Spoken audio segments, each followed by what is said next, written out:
어둠이 내려앉은 학교 운동장. 그 누구에게도 털어놓을 수 없는 고통을 끌어안은 채 오늘도 조용히 힘겨운 하루가 저뭅니다. 더 이상의 희망은 없는 걸까요? 지옥 같은 나날이 푸르게 빛나야 할 청춘을 갉아먹는 것만 같습니다.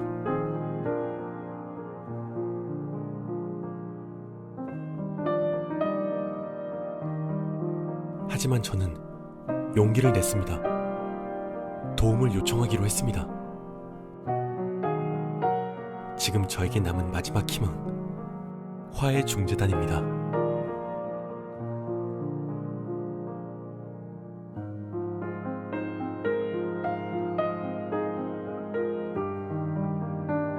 그 친구의 마음이 어떤지, 무슨 생각을 하는지 알 수 없습니다. 하지만 확실한 건 다시 예전으로 돌아가고 싶다는 겁니다. 중재위원을 만나 긴 대화를 이어나가며 저는 이해와 공감받고 있음에 마음이 한결 가벼워졌습니다. 그 친구도 저와 같은 마음이었을까요?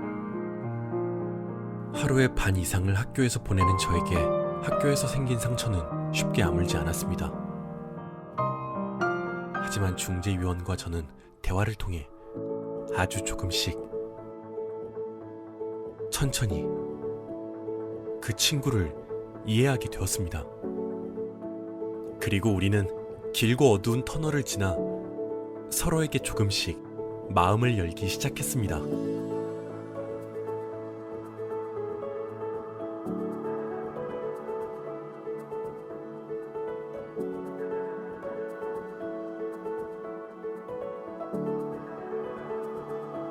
종이 한 장으로 뭐가 달라지겠냐고요?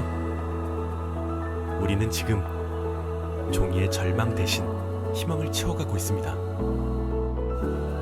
그리고 서로의 진심을 나누고 있는 중입니다.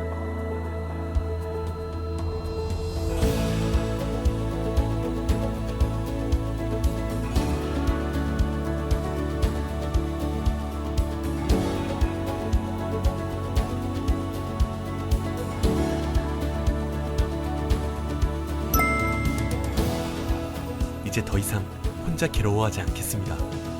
손 내밀겠습니다.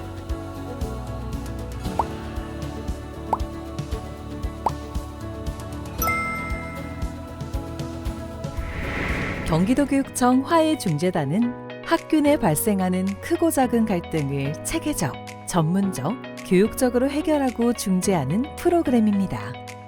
교육지원청의 학교폭력대책심의위원회를 두고도 과정이나 결과에 있어 잡음이 끊이지 않았던 만큼 무조건적인 심의가 정답은 아니라는 결론에 도달한 경기도교육청은 학교 내 갈등의 사안의 교육적 해결에 주목하였습니다.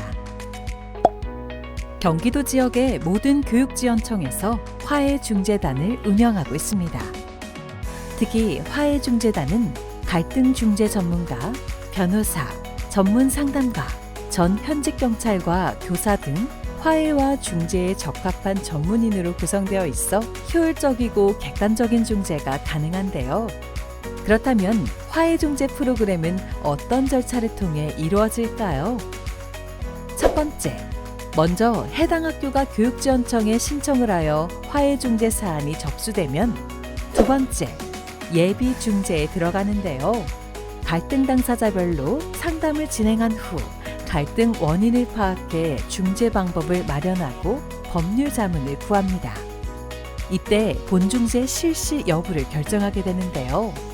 세 번째, 본중재 단계에서는 중재 절차에 따라 당사자 간의 합의를 진행하게 됩니다.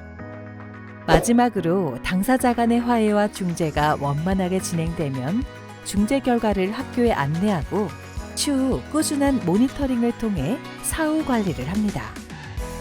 그렇다면 화해중재 프로그램은 어떻게 신청할까요? 갈등을 일으킨 당사자가 학교에 요구하거나 또는 교육지원청의 사안을 처리하는 담당자의 권고를 통해 신청할 수 있는데요. 교육지원청의 화해중재가 신청되면 학교 업무 담당자와 유선 연락 후 1차 갈등 당사자 면담이 중재위원 주관으로 진행됩니다.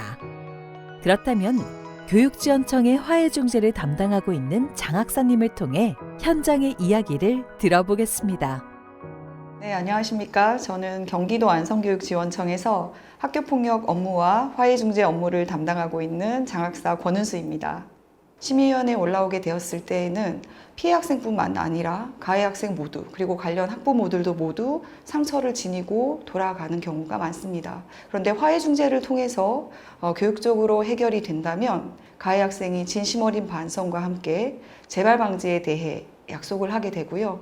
이로 인해서 피해 학생과 학부모도 마음의 상처가 치유가 되는 그런 경우도 많습니다. 이렇게 교육적으로 사안이 해결되게 됨으로써 관련 학생들이 학교에서 안전하고 평화롭게 학교 생활을 할 수 있게 되고요. 건강하게 성장하는 데 도움이 된다고 할 수 있겠습니다. 네, 화해중재단의 효과는 가장 큰 것이 사안 발생 초기에 전문가의 개입으로 경미한 사안에 대해서 교육적인 해결을 높인다는 점에 있습니다. 그리고 화해중재위원분들이 관련 학생과 학부모 상담이라던가 또는 사안 처리 지원 등을 해주심으로써 학교의 업무 담당자 선생님들의 업무를 경감하는 효과도 있습니다. 또다시 상처받지 않도록 약속하겠습니다. 지금 끝도 없는 어둠의 터널을 어둠 속을 걷고 있는 당신 곁에 경기도교육청 화해중재단이 함께 하겠습니다.